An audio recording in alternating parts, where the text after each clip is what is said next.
They convicted Marcus Whitfield of murdering his cellmate in 2009. Then someone found a surveillance tape logged into evidence but never shown to the jury, time-stamped, sealed and stamped equipment malfunction. On a night investigators swore the cameras were working fine. So if the tape was broken, why does the property log show someone checked it out 3 days after the verdict? Here's what the jury heard. On the night of March 4, 2009, inside C Wing at Ridgeline Correctional, Dennis Cho was found dead in the cell he shared with Whitfield. Blunt force trauma, no weapon recovered. The state's whole case rested on one witness, Corrections Officer Ray Halloran, who testified he did a walkthrough at 11:40 p.m. and saw Whitfield alone with Cho, agitated, standing over the bunk. No forensics tied Whitfield directly to the wound pattern. No motive beyond a reported argument over commissary debt. The jury took under 3 hours. Whitfield got 25 to life. For a decade, the story held because nobody looked past Halloran's word, and because the block's own camera system was written off as down for maintenance that entire week. In 2019, a records clerk digitizing old property logs for a state audit pulled a box marked C Wing Archive, Do Not Discard. Inside was a VHS format tape, catalogued as Evidence 4471B, dated March 4, 2009. It had never been entered into the trial record. The label read Malfunction, No Usable Footage, initialed by a maintenance supervisor named Ortiz. But when a forensic video technician finally played it in 2020, the footage wasn't corrupted. It wasn't even blank. It ran clean, timestamp burned into the corner for the full 90 minutes surrounding the murder. Someone had written malfunction on a tape that worked. That single word creates a problem the conviction can't survive. If the camera was recording, then Officer Halloran's 11:40 p.m. walkthrough should be on it. It isn't. The tape shows the corridor outside cell C14 empty at 11:40. No guard, no walkthrough.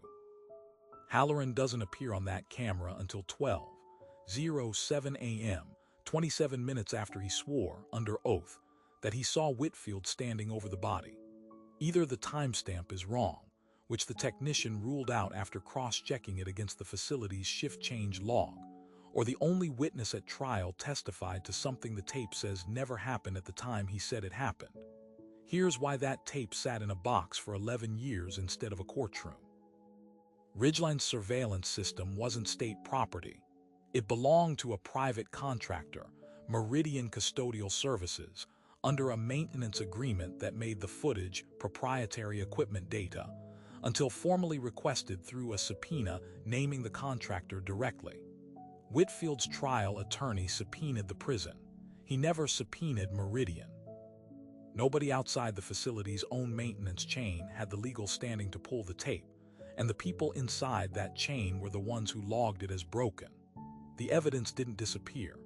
It was simply never inside anyone's reach to begin with, sitting in a locked archive that the defense didn't know existed, until a records clerk stumbled onto it by accident, 9 years too late for an appeal deadline that had already closed twice. But the malfunction label wasn't the strangest part. When investigators finally reviewed the full 90 minutes, they found a third figure entering cell C14 at 11:52 p.m., a trustee inmate named Anthony Reyes, who was never mentioned once in the trial transcript, never interviewed, never listed as a person of interest. Reyes had kitchen block access that gave him a legitimate reason to be in the corridor, which is likely why nobody flagged him originally. What investigators didn't know until they pulled personnel records is that Reyes was granted early release 11 weeks after Whitfield's sentencing, approved by the same review board that included Supervisor Ortiz, the man who'd signed off on the malfunction label.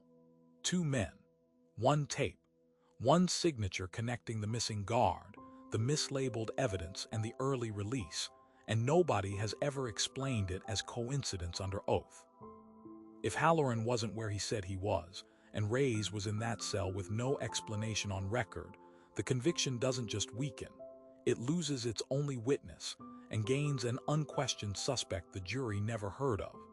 Whitfield's post-conviction attorneys filed for a new trial in 2021, citing the tape as newly discovered evidence. The state's response wasn't a denial. It was a claim that the tape's chain of custody was now too compromised to admit. The same institution that mislabeled it as broken argued it couldn't be trusted once it was proven to work. Anthony Reyes was released in 1998 with a listed address that no longer exists, and no one has located him since. The malfunction report was never explained, never retracted, and Ortiz died in 2017.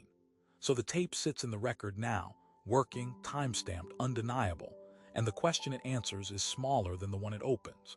Not who killed Dennis Cho, but who decided the truth belonged in a box marked "Do Not Discard" and left it there anyway.